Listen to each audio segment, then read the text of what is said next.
Buonasera, ben ritrovati.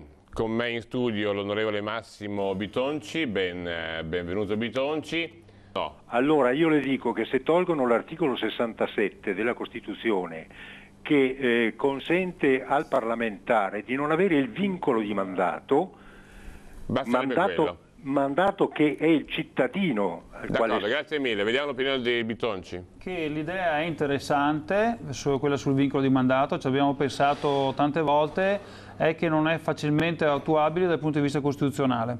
Cioè se anche ci fosse una riforma costituzionale che eliminasse l'articolo 67 della Costituzione, che parla quindi del vincolo di mandato del parlamentare, cioè che dice che il parlamentare non ha vincolo di mandato, non risolveremo il problema, perché si può obbligare un parlamentare a stare all'interno di un gruppo e dopo in fase di voto può votare in maniera difforme rispetto al gruppo. Sulle province di cui parlava non Stefano risolviamo il Zanetta, problema. che